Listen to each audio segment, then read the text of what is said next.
And we're on. G'day. How you doing? Wormholes. We're back. It's been a couple of weeks off. Bit of pandemic action, bit of lockdown action. We did a live stream in there. But we're back, and we've got a couple of amazing guests with us again tonight. Big, massive, warm welcome to Jarrod and Paul Bazeley. How you doing, guys? How you doing? Very well. Nice to be here. Thanks for coming out. Thanks for coming out. Yeah, obviously, again, we're under the 10-person cap right now, so no COVID police coming and knocking on the door, which is nice. But yeah, it's been. Oh, that's right.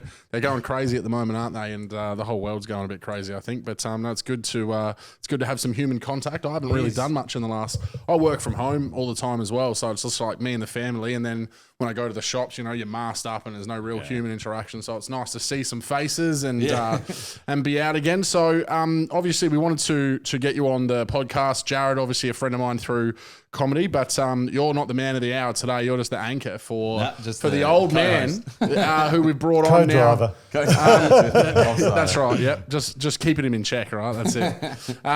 We've asked you to bring your old man on because he's achieved something that probably not many people could easily say that they have ever. That is true. And so we've a big, massive, warm welcome, and tell us about your journey to go to all 638 pubs in South Australia. 48. Knew I'd get it wrong. Tell us about it. How did it come about, and how did it start? Oh, thanks, Justin. Well, it all started a long, long time ago. My grandfather was very fond of the amber ale, Southwark Bitter in particular, which was the drink back in the day. Yeah, we've drank Southwark on the podcast before. Well, it's actually very refreshing. Yeah, it is good. Not bad stuff. I don't mind it. He loved pubs and he loved travelling around and whatever. And he always had a dream that he thought, well, since he likes pubs and he likes having a beer, he'd like to have a beer at every pub in the state. Yep. So he started out on that sort of mission unofficially, and unfortunately never got around to doing it as he got older and couldn't travel, and then that was the end of that. And I was just sitting around there.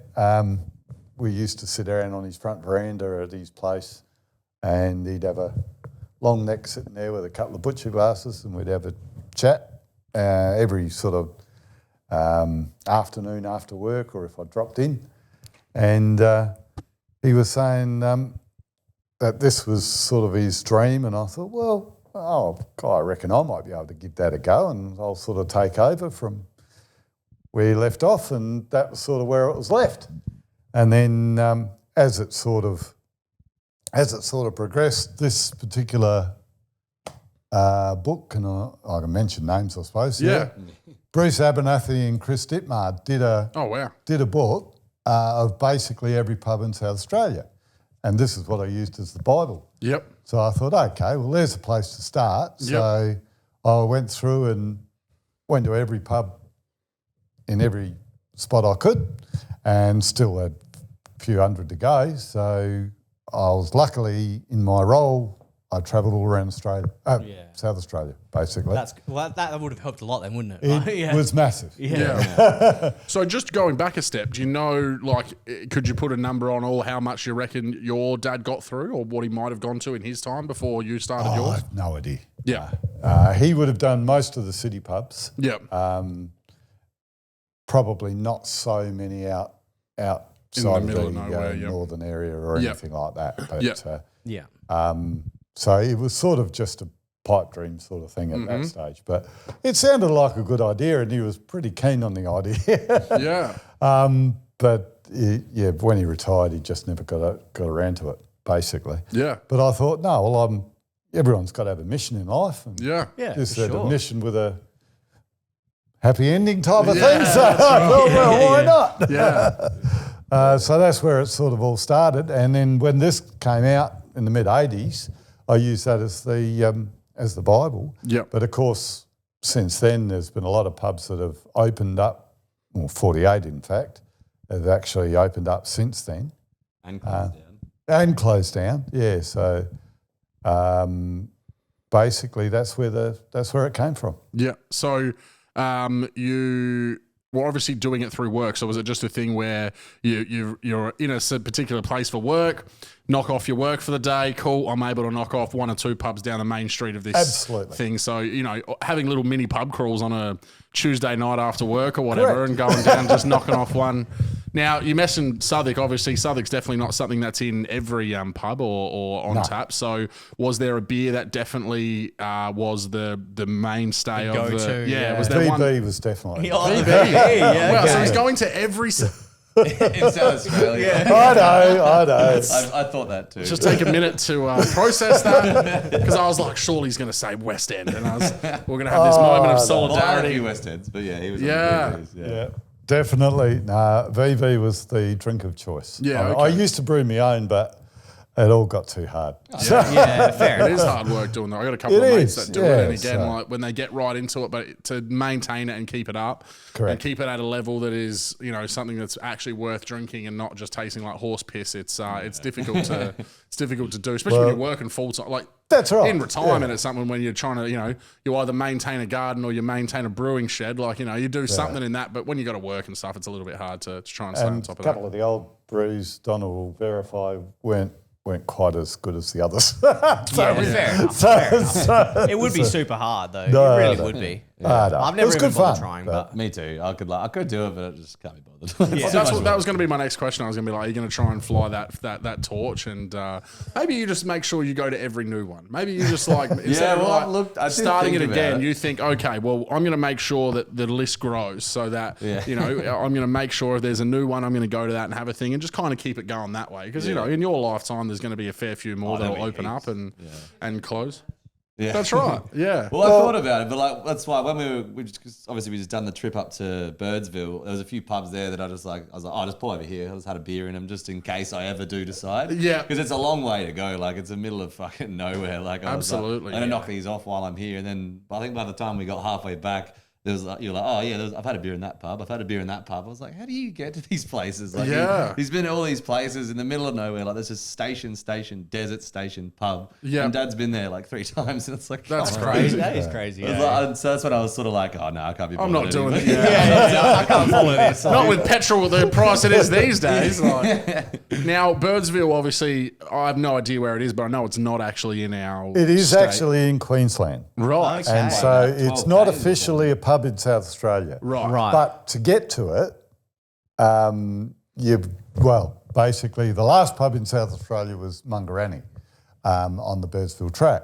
And if you got to Mungarani, it's only another 300 k's to go to Birdsville, and you might as well go because there's bugger all else. There's nothing. There's nothing else between there. Middle so. of nowhere. So it's, Okay. So is there any Yeah, so- reason for that one? Like why? I've always wanted to go to Birdsville pub. So. Okay. Yeah, fair enough. That's Fair- really, fair enough. and that was the thing. I thought, well, if I'm going to go that far, Might as well go do to it. Birdsville. So why? Like, what was it about? How did you know about it? What was the reason you wanted to go to that? Oh, Birdsville pub's always been a bit of a at the end of the Birdsville track. It's sort of a iconic Right. pub. Yeah, It's- okay, cool. And there's the Jarredd will famous Tom Cruise did the Yeah. Birdsville track. He's like an Aussie legend. Yeah. So Right. that's what made the track famous. Oh, And obviously, cool. So I knew Yeah. about that from when I was probably like 10. Like I Yeah, known when about he it for ages. used to do the mail run and whatever, and when it was, now it's almost a highway, but it wasn't really a Yeah. Yeah, it wasn't what we were expecting. Yeah, okay. So was it a bit dusty, bit... Oh, Yeah. it had its moments. Yep. But, yeah, we just took it easy, like we weren't rushing. And we were lucky, we had a good time at Mungarani, which is the pub, the last one in South Australia, on that track. Yep. And we stayed there on the way up and had a huge night on it. That was Yeah, really good. Publican's a legend. He was funny as. One of Jarrett's dreads is hanging on the roof of the Yeah. Oh, really? pub. Yeah, so like That was the entrance fee. You can't come in unless Yeah, you leave exactly. a Yeah, dread. that's cool. Yeah, because like, they just got stuff all over. It's one of those like Aussie pubs. Yeah. There's just shit all over the walls, the roof. There's bras up there, phones, wallets, people's IDs, money. Yeah, right. And a lot of hair and like people. And obviously there was a few dreads there and everything. And then he's come up to the bar like as we're checking in pretty much. He's got a pair of scissors and a beer. He's like, all right, you got a free beer if you donate a dread. And I was like, oh yeah, why not? Just grab a random one, and he happened to. I've actually just got him redone. He happened to grab the one right in the middle of the crown. So like I've had to get it. That's a prosthetic braid. Oh, wow. Yeah, Because right. of where it was just in the worst. Just looked really odd, didn't it? It just there's like a little random bit because he cut it like right there, right at the bottom. But yeah, no. So then we put that on the top of the pub, and yeah, that was our entrance into Bungarani, and it was good. And so the rest of the time we were there, I was just drinking underneath my dread. It was just hanging off the roof. no shit. That's so cool. Even says J-Rod on it and everything. Like, Oh, that's awesome, man. so much stuff on the walls. And the roof. It was so cool. Yeah. So obviously they were probably a couple of highlights. Have you got one in particular that just defeats all other pubs? One that just sticks out as your absolute favourite stop in all of it? Or even a couple? You can give us we got time. I was just going to say, that's always a tough one. Give us a top five. A top five. Even if you can think of like your favourite few. Yeah, you'd have to say the Grand Tasman in Port Lincoln's always a good one. Oh, yes. So I'm a big Port Lincoln fan, so I do love all the pubs Grand down there. Tasman's always had some good times there. Yep. I'd have to say probably the German Arms really at Handorf because that's where it started. That's pretty much where it started in that sort of region. And wow, the Slug and Lettuce Hotel, crazy. That's no. Yeah, have been there. No one's saying that's their favourite ever. No, there's no such thing as a bad pub. That is true. Absolutely no such thing. Some are better than others. But there's no bad ones. Well, they all sell alcohol, right? That's exactly right. So, some you spend less time in than others because you don't have a good experience. Yeah. And others you come back to. Some places are bloody price gouging these days. $9.80 for a beer or something. You're not staying there for too long. Birdsville. Because obviously I was drinking VBs obviously the whole way there in the car. What was the carton? Because it was middle of nowhere, middle of Australia. It was like $96 or something for a carton. That's big. It's like pretty much almost double for the VB? Yeah. The VB, I think, was it? For a carton. Jesus. 30 cans? 30 cans. So about just over half what it is here. So it's like a big difference. That is Supply and demand out there is pretty big. Yeah. That's crazy. But it was worth it. Well, Good pub, so I was happy to give my money to it. Right. Yeah, that's right. Yeah. So any others? Any others that come to mind? Look, I always had a lot of fun at a Cullington pub, believe it or not, it's closed now, but hopefully reopen later in the year. But I used to play cricket with a guy that was the publican there. And after cricket, you'd always go back there and it'd be a long night. Yeah. So that Just was got always... fond memories of the place in general. That was really good.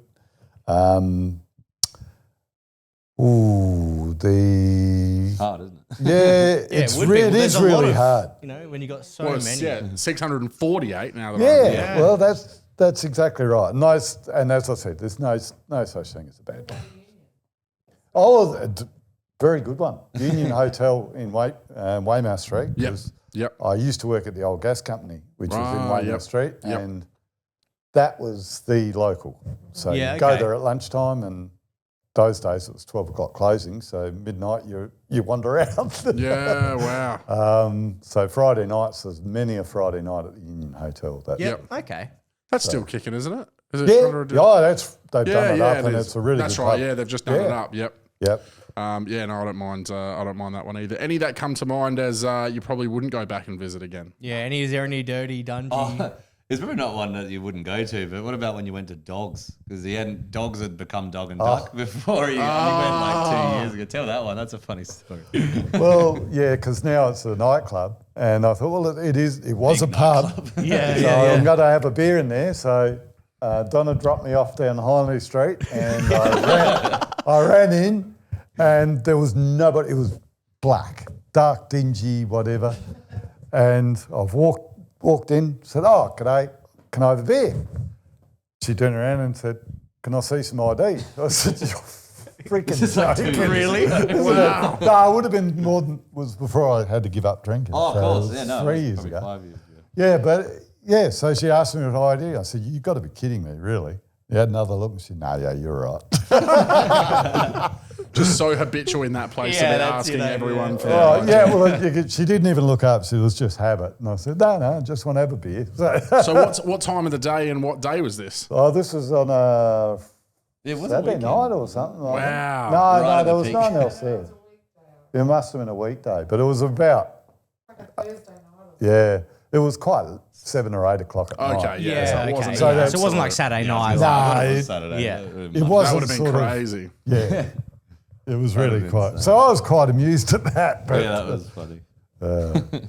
And so there's obviously been a few. What are the ones that you've hit recently that have just opened? Because you said you've kept adding to the list as they've opened. So is there any? What are the new ones that have been? Yeah, there was a couple over on the York Peninsula that I don't even know that they're open now. They may not be. But Yeah, there might have been some that kind of opened up and then coronavirus come around and then now they're gone again. That was the end of that. That's exactly right. And unfortunately, that's a big thing. Yeah. But yeah, there was the Howling Dog, which is tavern, which is in Corny Point, around that way. So that opened up.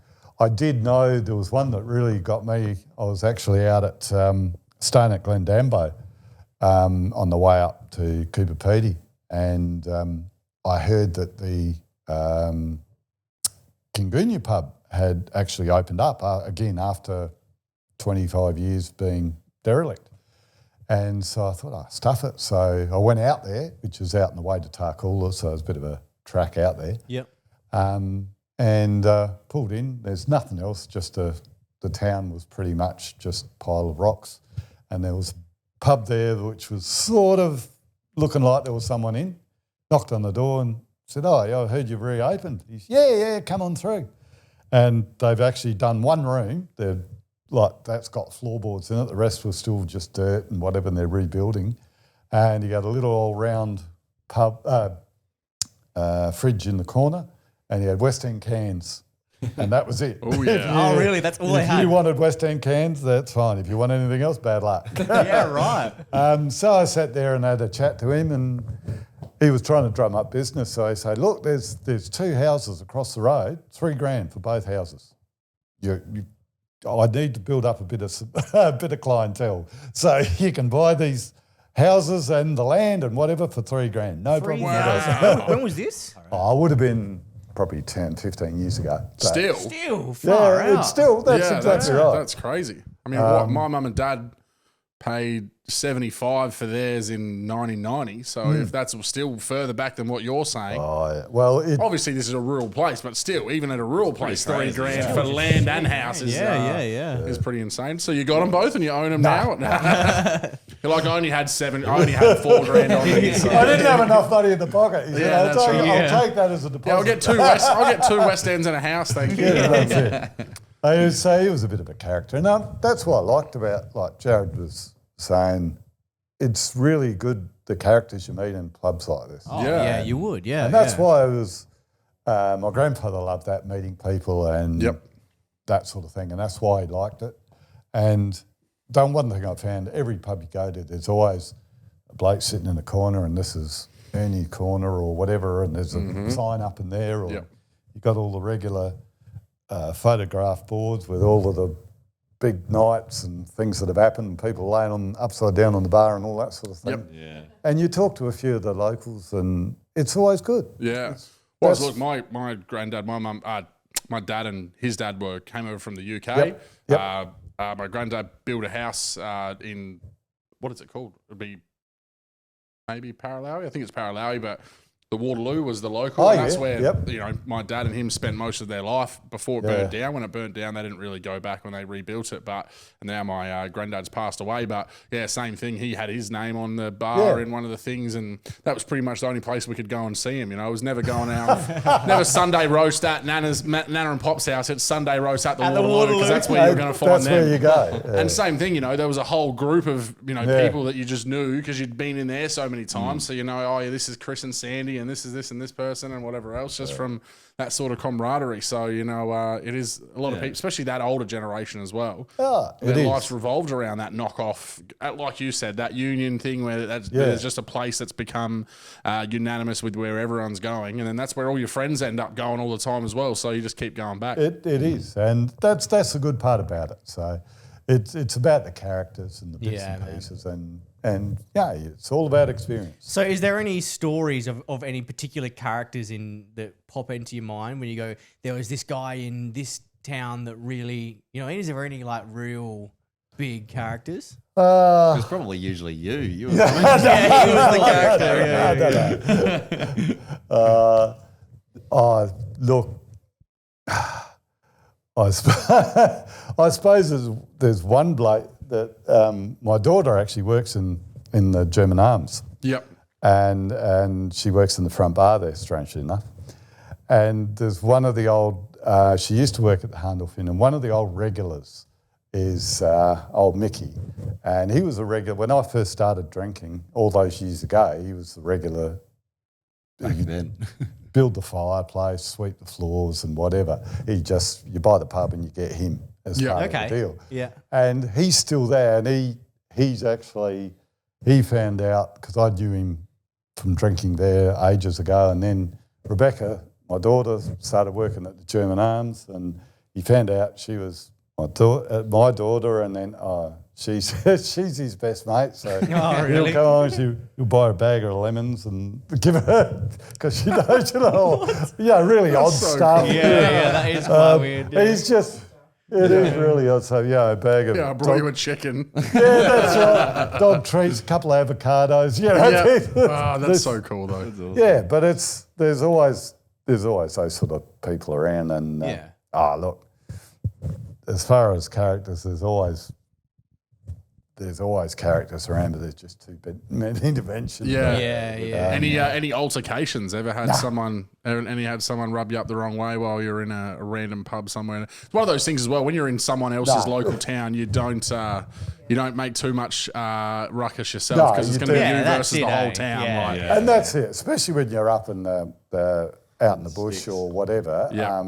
There's you're a guest there, so you don't go rubbing people up the wrong way or anything like that. Well, I had a dumb mate of mine rub up a bloke the wrong way in the Crown in Victor Harbour. Oh yeah. And not hard down there. No, that's right. And then but he ended up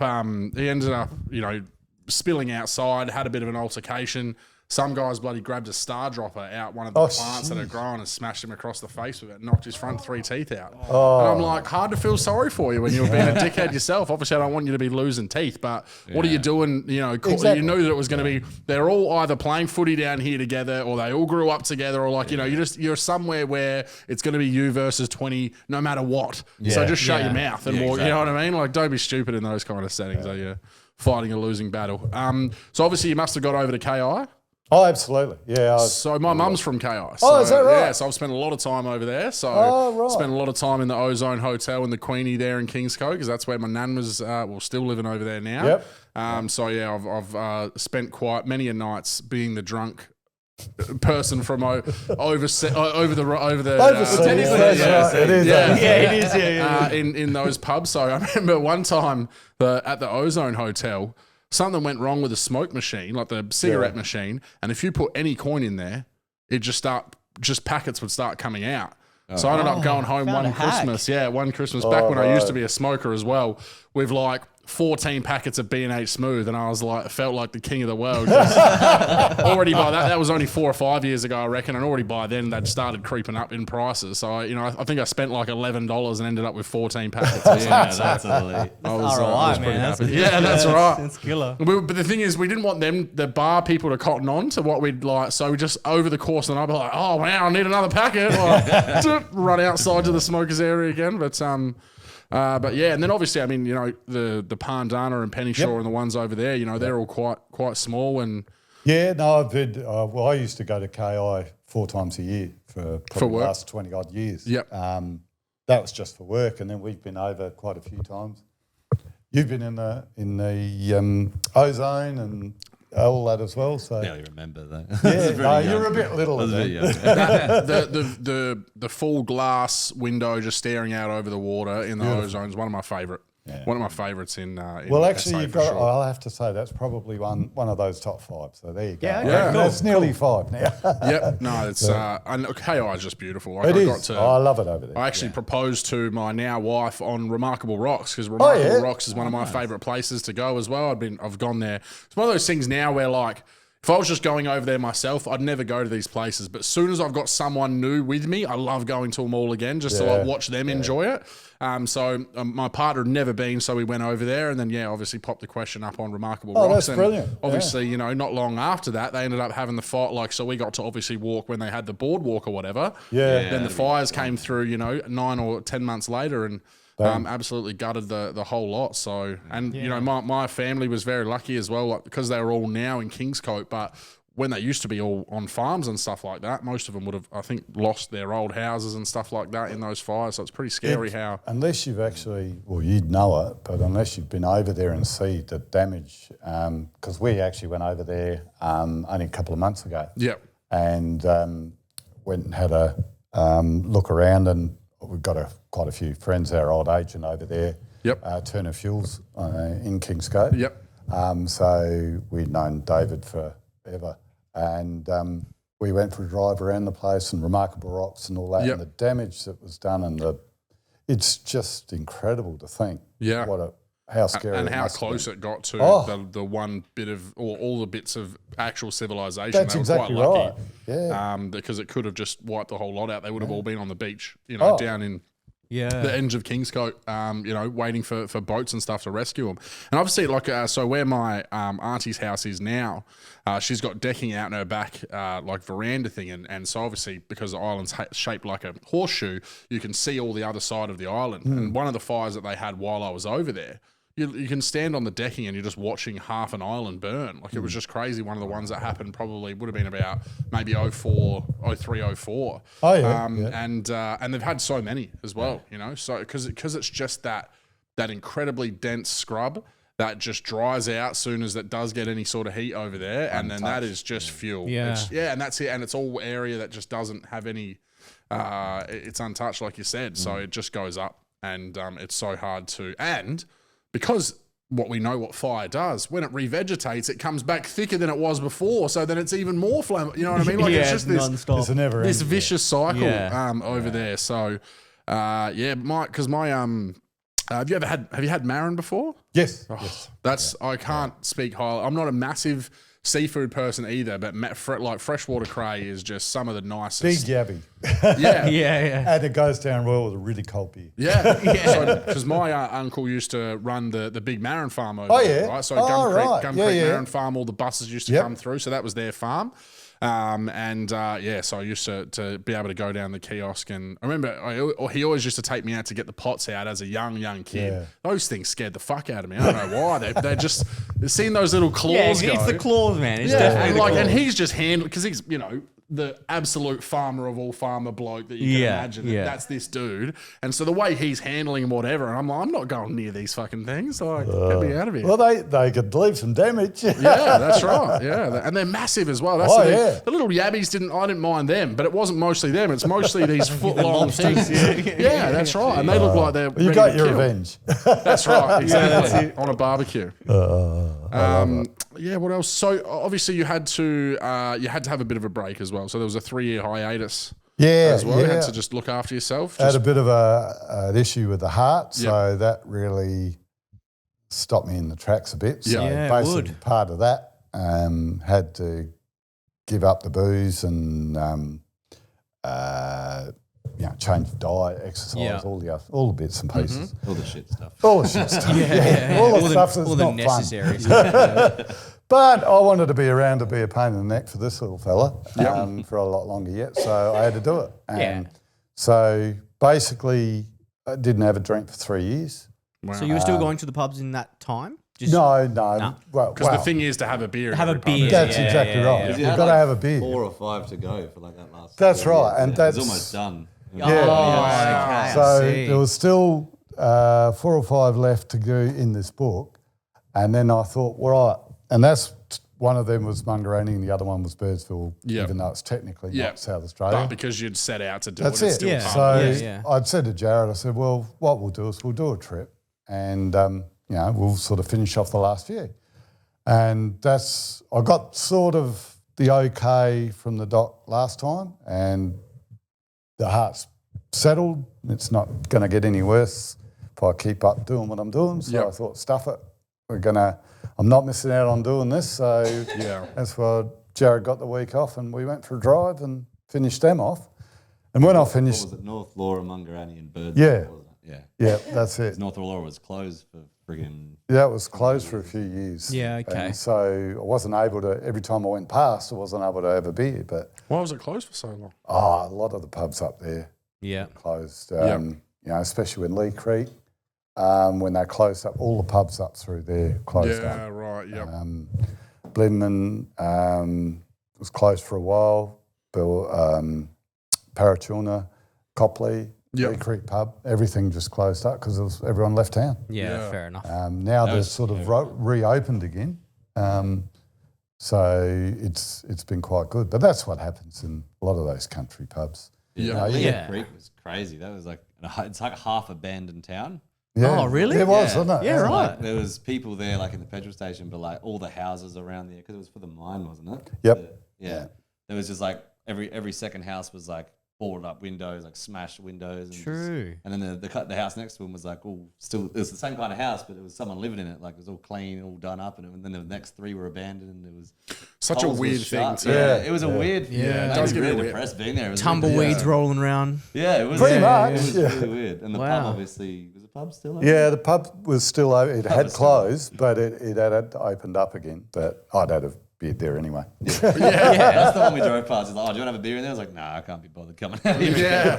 I'm not going to do all these pubs here. Yeah, well, because my dad's sister lives in Port Augusta. Oh, yeah. And same sort of things happen with, obviously, with the power stations shutting down. Yes. The amount of impact that's had to Port Augusta. And now Whyalla, because of the mining, like all of a sudden Whyalla's this thriving city, in Port Augusta, which was always the, Port Augusta had all the fast food and the big shopping centres and whatever. And now crossroads, all of that's happening into Whyalla more. And it just shows you how, industry shutting down like that in an area just completely kills any of the lifeblood in an area. And the same thing, I had to do some work in Port Augusta a few years ago, right after it shut down, and it just looked like it was a ghost town compared to where I'd seen it before. Same thing. You go into the pubs and instead of all the locals and the whatever, you're seeing one or two people, and there's not even families, going there for food. It just makes such a big difference. And the same thing happened to Whyalla just before the steelworks sort of got sold, because that was just ramping down and they weren't paying, and the town was just really deserted. Yeah. And it is like Whyalla's in a pretty shit spot to not have, you know what I mean? Like you have to go up and around to get there. Like there's no other really on the direct. way, At least like you think about Lincoln and stuff as well. Like Lincoln, there's other, like you can fly over there and whatever, and it's a little bit easier to do. Obviously it is a long ass drive. But those smaller towns kind of in between after you go through Port Augusta, something happens to whatever it is that people are living there for, and there's no reason to be there, and all of a sudden they just take a massive hit. Yeah.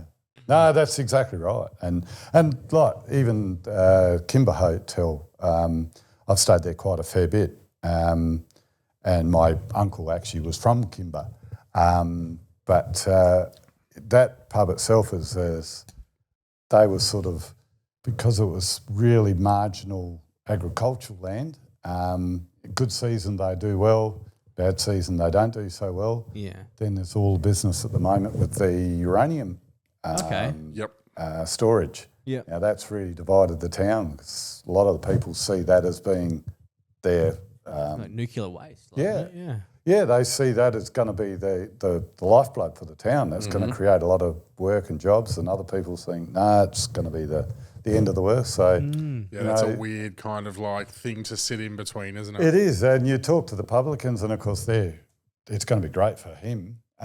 So he's all for it, but he's got to see both sides, and his locals are all the guys that he's got to look after as well. So Yeah, for sure. it creates all sorts of dynamics and those sort of things. That's the thing, and you would know, like, you're doing this journey. And so what were you doing for work, if you don't mind me asking? What was it that was taking you all over the place? I used to actually look at, strangely enough, I used to work for the LPG, Sagasco LPG. Yep.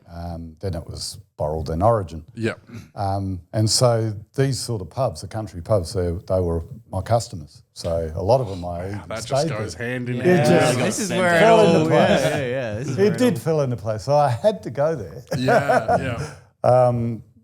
So those sort of things really, I was lucky to be able to do that. And you see so much of the countryside and experience so much, and get a feel for what's really happening outside, past the Jeff's Cross lights. Yeah, that's right. Yeah. Because it's a big state.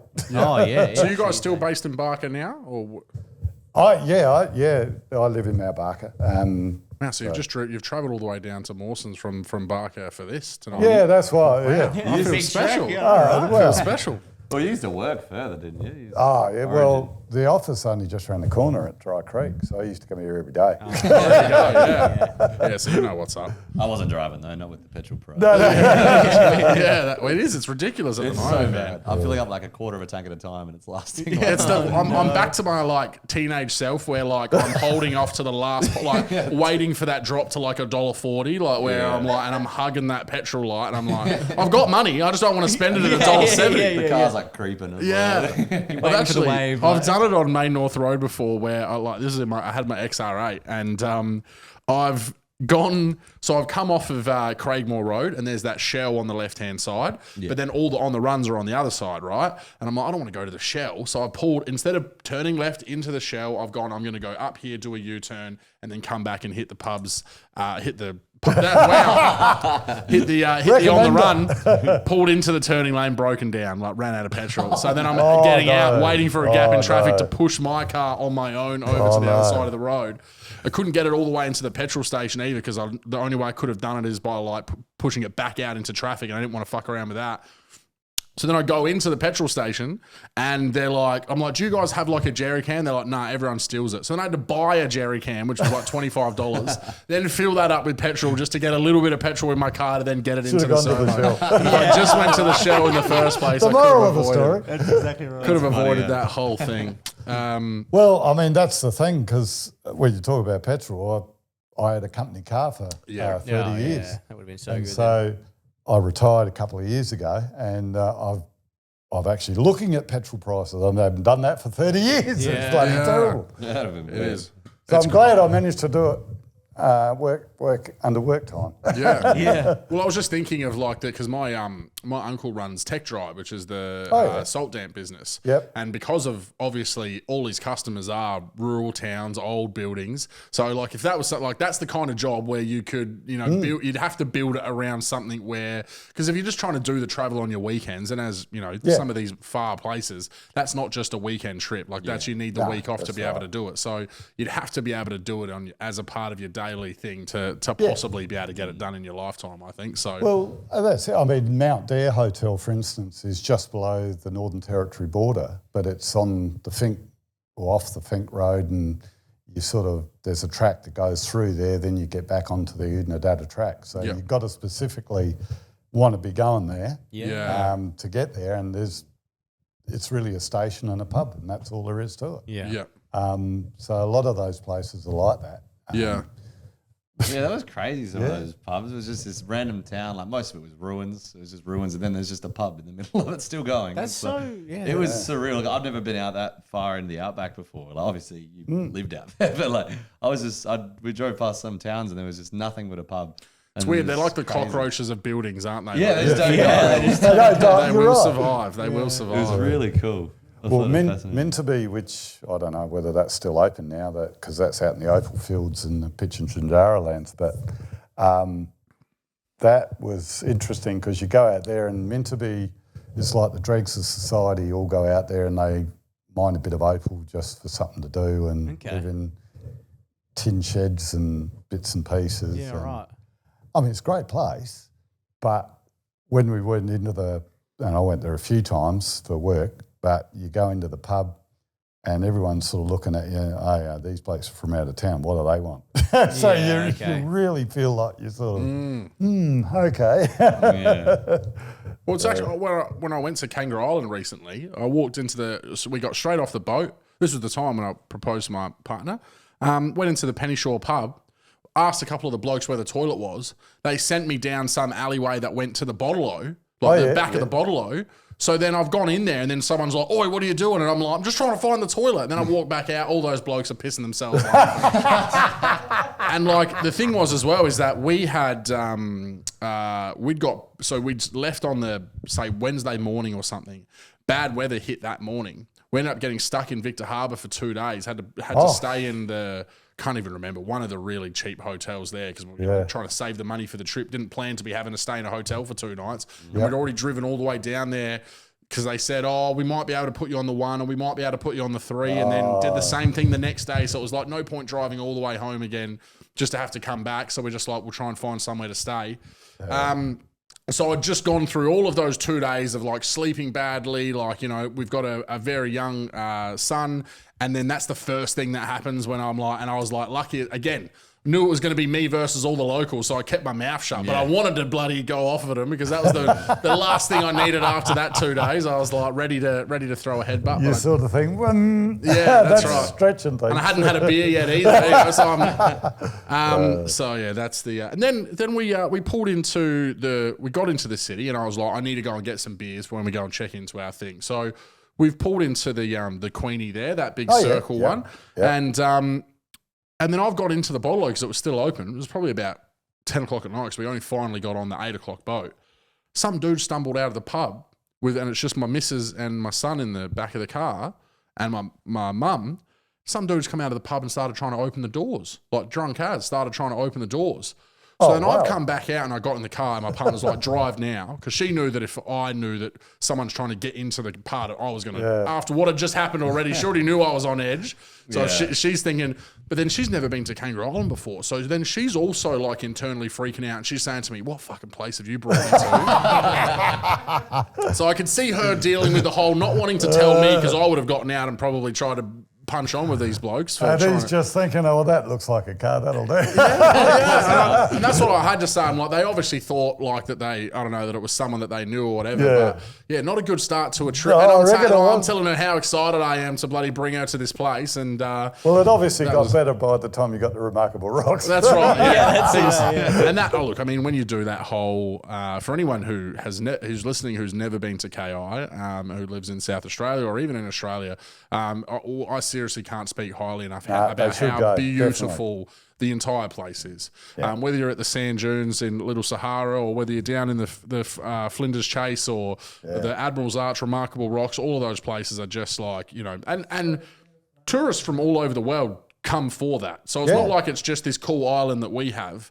As I said, because my family's been there the whole time. Like, and you went over there recently and you said the same thing. It was like last November. It was absolutely beautiful. Yeah. And that was the first time. Yeah. I want to go back there actually. I haven't been for a friggin' Yeah, the beaches were my favourite part. Like, was it Vivon Beach, I think? Vivon Bay. Yeah, Vivon Bay. Yeah, I was like, this is beautiful. It's like ice blue. It's just like white sand and I love the lakes. The lakes will have like islands and shit. Yeah, it's so mini good. islands. Yeah. Emu Bay is my favourite over there. Oh, that'd be so cool. I love Emu Bay. We went there the day after I proposed and we were like, we wanted to go down to Emu Bay. It started pouring with rain and we were like, well, let's just get out of the car and go and have a look. And I'm like, as we were walking out of the car, I'm like, wish they had a pub or something down at Emu Bay. That's one of the only things that's missing from there because there's a lot of houses and whatever. Yeah. But there's no like kiosk or anything like that. It's just the beach. And so we're standing in the rain, walking down to the beach bit, and then we turn around and they've got a little pop-up bar that they've got there. And so then we were like, this is amazing. And she had umbrella like seats so we could at least get out of the rain for a bit and have a drink. And then when she found out that we'd just got engaged, she's like, here, have a free beer. Do you want me to put on some like chicken nugget things for you or whatever? And really? Like, this is awesome. But it was it was so funny that we're sitting in the car like, and just like wish that we could like get a drink or something down here. That's the only thing missing. And then sure enough, there was this little pop-up like caravan that she'd gutted and turned into a little bar. And now it went so well there that now she's actually at the KI Brewery. So she does, her thing is set up at the KI Brewery, which I still haven't got to go to yet. Yeah, no, I've been there. Yeah, of course. So what about, does that count? Does like breweries that are, so to say like Pirate Life and Big Shed Brewery, do they count? Pirate Life, I've been there, Lobethal Brew House and all that, so I've been to there. What I did was I put my grandfather's rule on it. So if he would call it a pub, in other words, if it had a front bar which is open during the day, which has got atmosphere, that sort of thing, then it's a pub. Yeah. If it is a specific, like a motel or something like that, no, you don't count that. Yeah. Right, okay. So I always, if there's something like that, and there's a lot of places with a grey area, you put the grandfather rule on it and away you go. Yeah. So things like Parafield Gardens Community Club, Para Hills Community Club, do they count? Yeah, I didn't count. No, you didn't count them. Didn't count them. Wow, so how many numbers? I haven't been there, but so there's a lot of unofficials. Didn't count them as well. Yeah. So how many? I wonder how many then numbers. You've got to go to all the footy clubs. So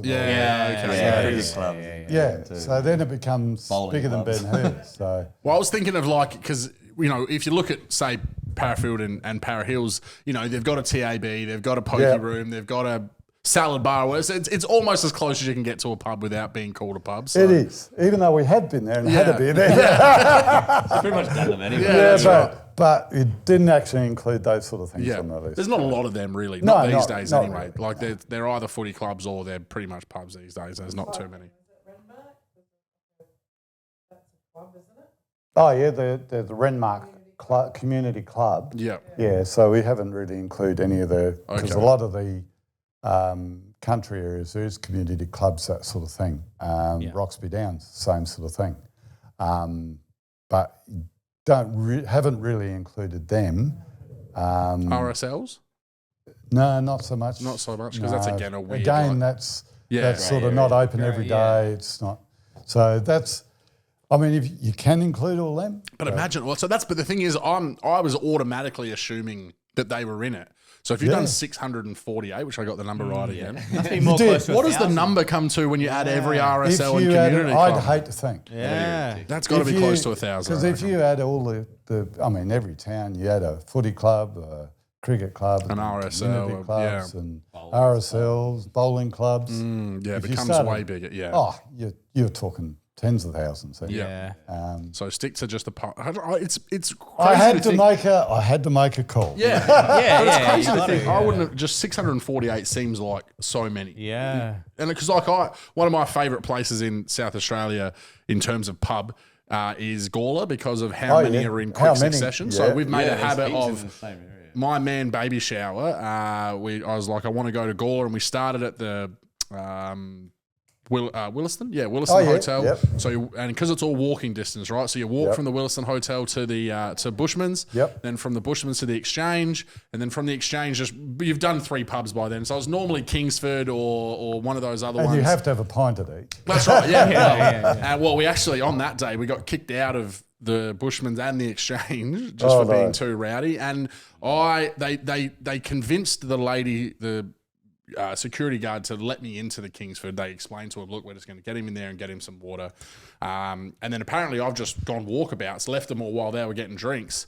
And so then they've all started panicking, thinking I've fallen in the Gawler River, because if you walk straight out the door of the Kingsford and walk, 10 steps over the road and you're straight down a cliff. So they're all searching for me. Turns out I'm just around against the fence of like the Thirsty Camel there. Oh, yeah. And I'm just like laying against the fence. Having a I'm breather. covered in my own vomit. that's it, I'm passed out. And they're all panicking about ringing my missus, like, what is she going to think? She knew exactly what state I was going to end up going down there. But I've always loved doing that because it's just, I don't think anywhere else in Australia has that many pubs in a square kilometre.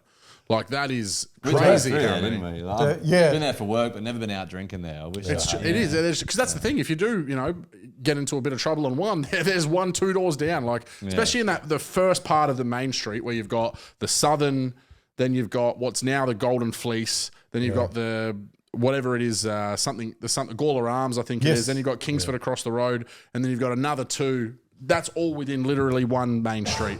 And then you've got another few that are off around the place. Well, a mate of mine went through Roseworthy and did an agriculture degree out there, and part of the initiation was to do a pint at every pub in Gawler. Yeah. And the mess at the other end was generally. Yeah. There was always a battle between the pubs to not be the last one. That's it. Especially when they heard all the students from Roseworthy were coming through. Yeah.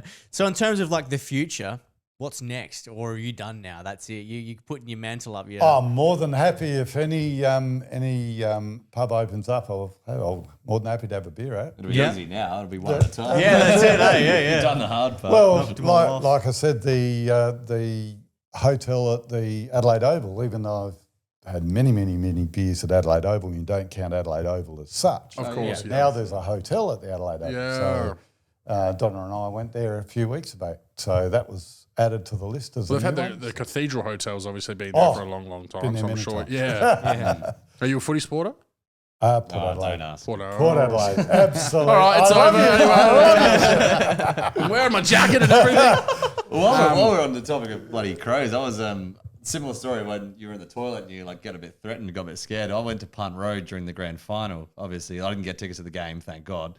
But I was there with my missus at the time was Richmond, so I was with all her friends and family. in Punt Road, like the middle of like Richmond territory, and like there was no other Crows fans there. I was like the only one with I still had my full Crows gear on, and I was having a piss. Like I left because I was with a pretty big group. I felt pretty safe, and went off by myself to piss. And then I was just before I knew it, I was surrounded by all these fucking Richmond supporters, and they were just like glaring at you, like just like they were about to freaking. They're all pissed off their face. A lot of them were probably on drugs. I was like, oh fuck, I may have fucked up here. Well, it's funny you say that because I went to the Seven Stars, which I'm sure you've had a beer there, and it was fucking Richmond supporters everywhere. I'm like, I'm in Adelaide. What the fuck's going on? What are you doing here? And so then I've obviously, I'm pretty chirpy in the first quarter, and halfway through the second quarter, then things start going downhill. By third quarter, I'm in the pokey room just like feeding pineapples into a bloody Shoguns. My mate's out in the smokers area of the Seven Stars, that little thing attached to the pokies, and he's vomiting in a pot plant. And I'm like, things don't go well from here, I don't reckon. This whole situation right now, me being in Crow's gear when we're getting pumped, he's in that kind of state. It's not a good feeling. Doesn't end well. Doesn't end well. It's not looking good. Yeah. So should we hit him with the questions? Yeah, let's get into the questions. We got to make sure we give it its right. Yeah. Okay. So we've got a set of questions that we ask every single guest or guest that we have on the podcast. So hit him with number one, my man. So we'll ask both of you one at a time though. If you had to pick one song, what's your favorite song? Oh. Now we do like top three. We say, look, you can have a top three. It makes it hard, but yeah, if you had to say one, what would it be? Oh, you go first. Easy. Dire Straits, Brothers in Arms. Yeah, I love Dire Straits. That's good top show. Very three good, as yeah. well. Really? Yeah. If not number one, probably Stolen Dance by Milky Chance. Oh yeah, that's a good Good. song Yeah, actually. it's you can't really pick a favorite, but it's up there with Brothers in Arms. Yeah. That's like a family song for us. It's Yeah. pretty awesome. Well, Telegraph Road's actually one of my favourites. Yeah, good choice. I like it. And it's even if you are a Crow supporter. yeah, that's right. No, because my dad's very, very big Dire Straits fan, and again, because Telegraph Road's 14 minutes or whatever the hell it is, there's not one that gets it was never one that got any sort of real. It was kind of like a niche song, but it's a good song, man. Yeah. Mark Knopfler is an absolute god on the guitar. I've been watching his live versions lately. He's fucking He's just insane, and he just makes it look so casual. easy. Just like there's not a beat of sweat on that man's head while he's just absolutely His tearing fingers it are on up. autopilot, man. Yeah. He's obviously enjoying himself. And I think it was the other day I saw it because he's getting on now. He's getting quite old Knopfler, and you just and because you're you're used to watching those videos on YouTube, then you see like a photo. On, That's right, yeah. And because it was I remember because Dad was such a massive fan, but he didn't like the MTV song because it got caned on the radio, and he used to be a bus driver, so it was wherever he went, it was just that song. So now it's not so bad, but in that time, I remember when I was young, he was like, "Nah, skip this one." When we're listening to the greatest hits or whatever, he's like, "No." Because they used to, in those days, the radio station, they'd smash it. Well, that's the whole joke, right? Because that was their song that they were meant to get on the thing, and then that ended up being the one. Yeah. That's a crazy story about that. It song. is actually. Yeah, you're right. Good build up. What was your second one? What did you say was? I don't think. Milky Chance, Stolen Dance. It's the band from Germany. And they played on Triple J for ages. They're massive now. I've seen them live actually before I even realized. What was that like? I didn't know them at the time. You didn't know them? I was front row waiting for, I think it was Tash Sultana when she was huge after Jungle. Yeah. And I was front row and I was like, oh, who the hell is these guys? And they started playing. And I was like, oh yeah, I know this song. I knew one song. But They got now, such cool vibes, hey? They do. They got I travel a lot, so they've got real travel vibes for me. So a lot of their songs like Flash Junk Mine, Sweet Sun, they all just remind me of being on the road, middle of Thailand, lost as fuck. It gives me good vibes. And so I just love listening to them. That's awesome. So I'm big fan of every single one of their songs now, but the top one's probably Stolen Dance. Have you got a favourite trip since you've just said that? Yeah, and since we can't travel, so we can live vicariously through you in the right past now. isn't it? Well, I've only really done 2 trips. I did a bartender's course in Thailand, Phuket. So that was obviously my first trip. Why a bartender's course? If someone said to me hey, I'm doing a bartender's course, where do you reckon it is? I wouldn't have guessed fucking Phuket, Thailand. A TAFE in the city or? If you said, I'm going to do Muay Thai, all right. That's what most people said. They're like, why are you doing it? Because I worked at an office furniture shop at the time, and I was like, I'm gonna go. I just felt like going to Thailand, and it's called EBS. It's European Bartenders School. They're all over the world. I almost went to Switzerland actually. That's the one I was looking at. But then the guy I was talking to, I was like, look, I'm kind of keen to do a real big party one, because it's like a 4-week course. Obviously, you study, live with everyone. It's sort of like a 4-week uni kind of thing. But that's pretty cool. But and it's obviously during the weekends and stuff, you go out and get pissed, do pub crawls, and obviously in Thailand, with a group. it was incredible. Like Yeah. there's just, they were all people who work for EBS as well. So there was this one lady once gave me like we were all doing cocktails as well. So we're learning how to do cocktails. So all the pubs had cocktails, and she's like, "Oh, I'll do a Long Island iced tea." And so she's just done the rum, done the gin, done the tequila. I barely fucking remember what's on it. I was drinking too much. And then she's like, "Oh, here's the vodka," and she's just pouring the vodka, and she's like, looks me in the eye, just like, Not nods. stopping, I'm just like, "What?" And these are buckets too. They're about that Oh, big. wow. And she's just like pouring, she's like, "Give me a wink," and then she's like, "There you go." I had one drink the whole night. I was wandering around Thailand, no idea where I was. I was just fucked off my Thailand just face. seems like the most beautiful place. It really does. I want to go. It was so bad. amazing. It was so yeah, that trip that was amazing. That was a month, and then I also did 6 weeks just Kentucky in Europe. So I did all the countries. I did about 18 countries in about 6 weeks. So That's crazy. that was cool as well. That was obviously the same thing, just getting pissed with people around you. So Yeah. I can't actually pick a favorite because they were both. Thailand was my first trip. I was shitting myself. I didn't know what I was doing. I was by myself. And then I was by myself in Europe too. But it doesn't get less scary. Like when you're over there, like you don't know what the hell's going on. Like I'd never been to friggin' France before. I didn't know what the hell I was doing. But yeah, no, it was good.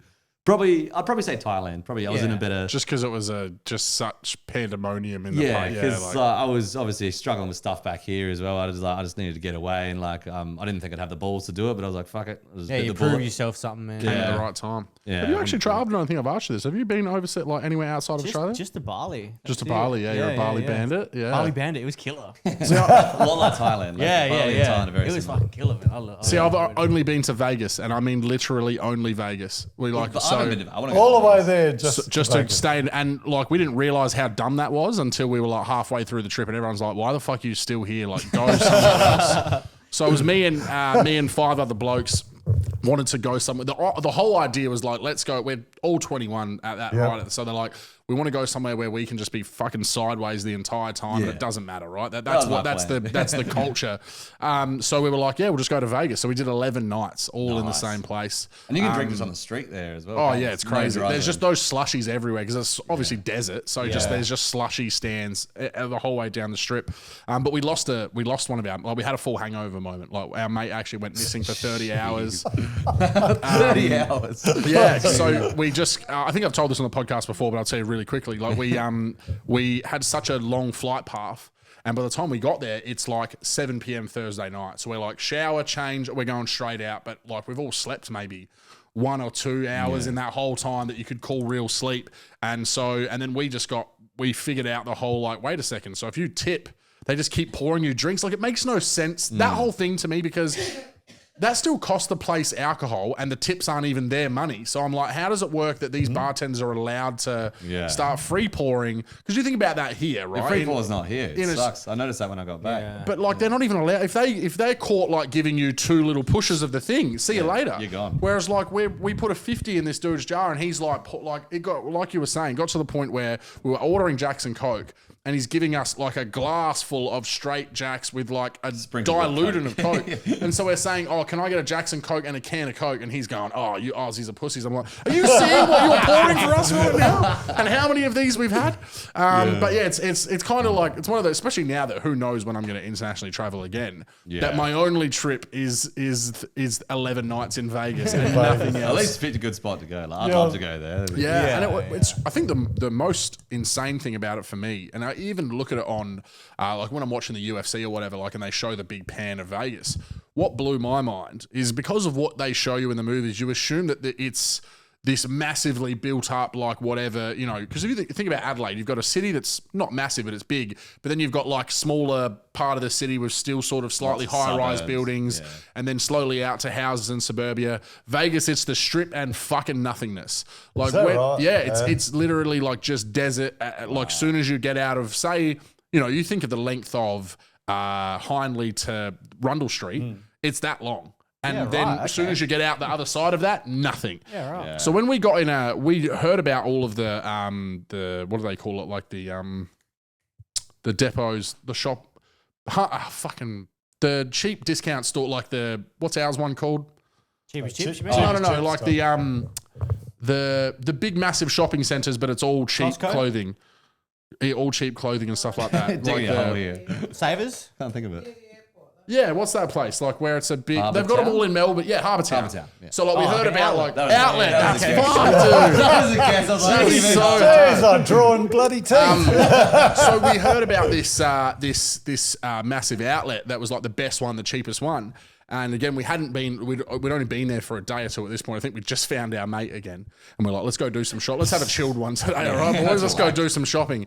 And the funny thing was that because there was 6 of us, the cheapest way we figured for us to get around was one of those Hummers. Because one of those big Hummers, you say $50 and take me here, and it still worked out cheaper than us getting in individual cabs. And the cabbies as well were all really dodgy. Like they'd take you out to come back in, even though you're just going down the strip. So we get in this Hummer to go out to this outlet store, and then all of a sudden we're like, we didn't realize what it was like how you go out into the desert. So all of a sudden we're in the back all like, yeah, and then we're like, where the fuck's this guy taking us? So out in the desert, and then we pull into this, like, imagine Harbour Town, but it's been like deserted and dilapidated over a 20-year period, and there's still stores open in there. Wow. That's what this place was like. But then you walk in and you're like, oh, Adidas store.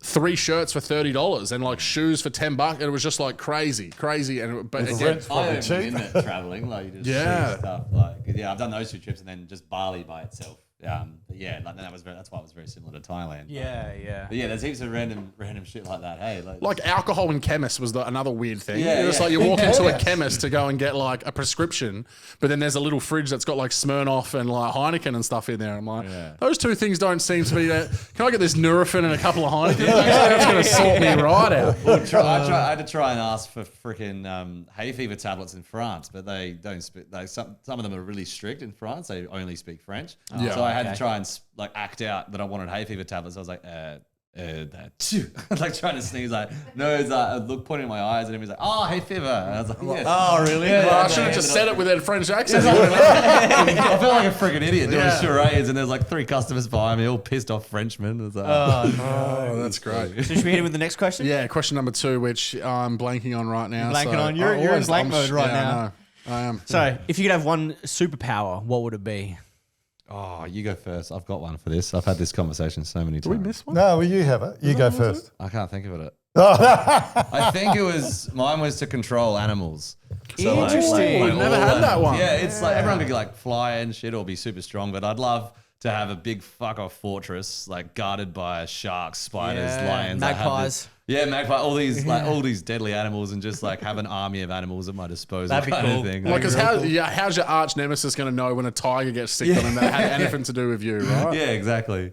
That's cool. That's a good one. I've always thought Yeah, that that just is a good one, yeah. mainly for the fortress. Yeah, just to have a big yeah. don't talk to me fortress kind Yeah. of thing. That's good. You got one for us? Well, I reckon a superpower. I don't know whether you've watched the Thor movies and bits and pieces, but having a beer stein that's forever filling up. Oh, So okay. being able to do that, I reckon would be a real good superpower. I was thinking like of that then with like the hammer. Like thought you meant the Molyneux. hammer. Yeah, so when you're Beer just like stein. then beer stein goes and it's full and you're like that would be amazing. Every time you just lean to pick it up, it's full. So pretty much Thor, but with beer. That's it. Yeah, I reckon I like that'd be a it. No good strength super. whatsoever, no lightning, just Nah. Just the beer. Oh, a little bit of lightning when I pick up the beer. It's just for the But special if effects. it was the same beer that kept refilling, you'd get sick of it. He's like, Surely you get did we not just talk about how many VBs I have to do? Like, clearly I'm going to be fine. Not a problem at all. I don't know that the heart would handle it. But Yeah. I'm still blanking. What's number 3? All right. I actually can't remember either. Should we hit him with the final question? Yeah, let's just go to the final one. I don't think there's Hit him up with because I can't think of the think of the other one. there is another one we're missing, but But all that's right. all right. Anyway, you'll remember it. That's right. Yeah, he'll once we're remember off air, but as long as we remember the all important, The all-important. This is the I'll one ring that- Jarrod on the way home. The main question that the whole reason we do this, right, is to know this question. And look, it's pretty hard hitting, so just prepare your mind. Would you rather fight a horse-sized duck or 100 duck-sized horses? that's a good What? that is a good one. So you've either got a giant big duck, Yeah. or you've got 100 little duck-sized horses coming at you. What do you reckon? What's the easier fight out of them two? I'd probably go the giant duck because either way I feel like you'd lose. So at least with the That's the giant first person who's ever been like, I'm fucked either way. Well, like, you think about, like, obviously you get trampled by duck, like a giant duck, it's going to be relatively quick. Like you'll hit your head, you'll be fucked. But if there's like hundreds of, like, how many was it? 1,000 horses? 100 horses. 100 horses. Yep. They'd just be like stamping all over you. Yeah, They kicking bite. you in. It'd be like piranhas, I reckon. You're the first person that's ever just like everyone's always just like, no, I'll fuck this version of it up. Like everyone's always so confident about whatever one they choose. I love how you've just come in nihilist, like we're all gonna die, and whether we die by a giant duck or the small horses, horses, I feel like the giant duck would be quicker, and the horses would be like piranhas. I reckon they just slowly just bruise you all over and kill you. I'm going to have to agree with that. They're now duck-sized horse piranhas. That's fucking great. That's exaggerating what the horses would do, but yeah. Yeah, that's Well, if crazy. you come at someone with that question, that'll really throw them. And Yeah, you got more of a chance, I reckon, as well with the bigger duck. Like you can just that's try what I and think. jump behind That's it. what I think too. I reckon just the one big duck, just knock it out. Yeah, whereas you kick like 2 or 3 horses, there's another 50 swarming behind you. That's You it, just bro. got no That's hope. it. That's it. No, don't agree. I'll take the little horses. Exactly, that's right. You can just like, they're like ants. Still piranhas. True. Piranhas aren't that Yeah, big. but I don't pretend to have 100 any sort of duck-sized proficiency in the water. If we were talking about How 100 did any kind of piranhas fish. come into this? Have you got some sort of innate fear of piranhas that are like, and now Maybe, yeah. you're manifesting into these other things? It's more of the swarm. You just think swarm of piranhas, Oh, swarm yeah, of they'd wasps, be swarming. swarm of baby They'd be horses. swarming. Oh, They would be see, I'm pretty allergic to bees. So like wasp and bees, they can even 2 of them, and I'm fucking. I'm dead. I'm dead. I'm not dealing with that shit at all. And like, I'm such a bitch around bees as well. And my missus like emasculates me even more because when I'm going, duh, and she's just like standing there like you, and I'm like, don't like these things because my dad.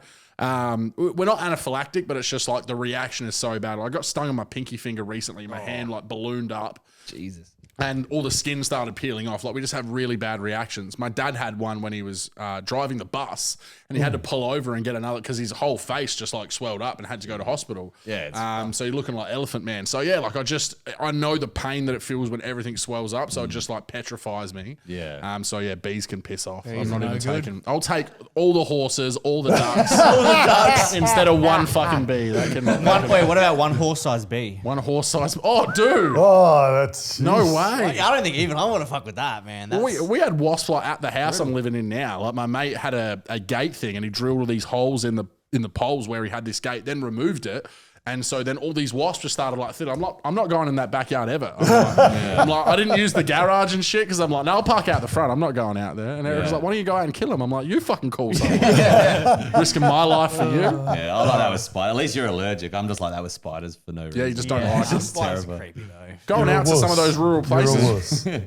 I was counting every animal or insect I saw. I saw one spider the whole trip. to Really? Birdsville. Really? Yeah. One spider. That's crazy.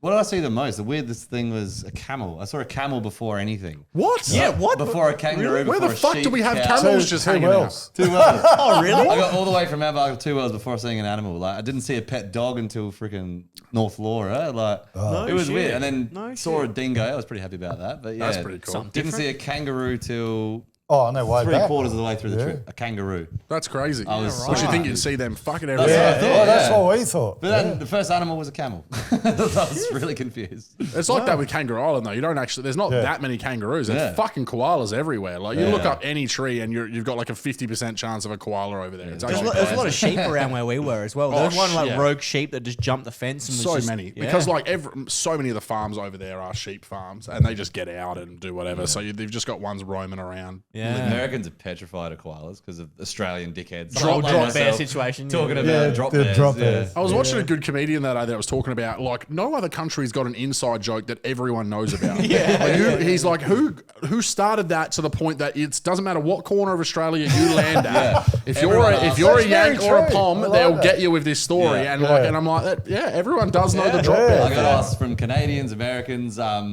people from God knows where, Europeans, like they've all asked the same thing. And Oh, like, wow. You just add to Just it. go you along know? with it. Yeah. Well, my sister actually added one where if you put Vegemite behind your ears, they won't drop on you. Oh, so I if like you got that. Vegemite behind your I ears, like that. they won't land on you. So that's Too one of the ones salty that- for them. That's Yeah, what it yeah, is. they don't like it. But the funny thing is, you type in drop bears or drop bear attacks, it comes up with bear attacks.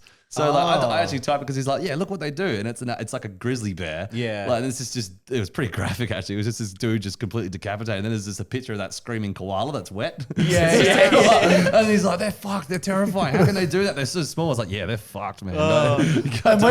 And when you're in Europe, where are you going to buy Vegemite? Yeah, exactly. So you got no Gotta get it immunity. imported. That's right. That's so right. funny. All right, Jarrod, Paul, thank you very much, guys. Really appreciate you coming down, telling your story. It's been a great chat. Thanks for having me. Excellent. Thank you very much for having us. And look, we're gonna have to keep in touch, and if you add some more, and there's new pubs opening, we'll have to give you a shout out on the podcast. Keep Always everyone happy to have a beer in pub. and if so, just last thing before we absolutely go, if anyone was thinking about doing this, we obviously know working in a field that allows you to do it. But is there any other one tip that you would give to someone who's heard this and been like, "Fuck it, I'm going to do it"? Yeah. What's the one thing you would tell someone? Make a start. Yeah. Just start in your own town and then work to the next one and go to the next one.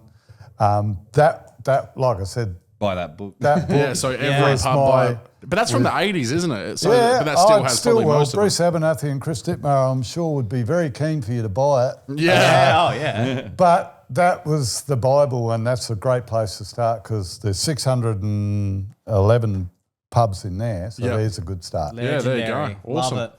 Thank you so much, guys. Take care. And Yeah. Thanks for having us. see you again Thank soon. you. Catch you It's later. been a pleasure. Cheers, lads. Thanks.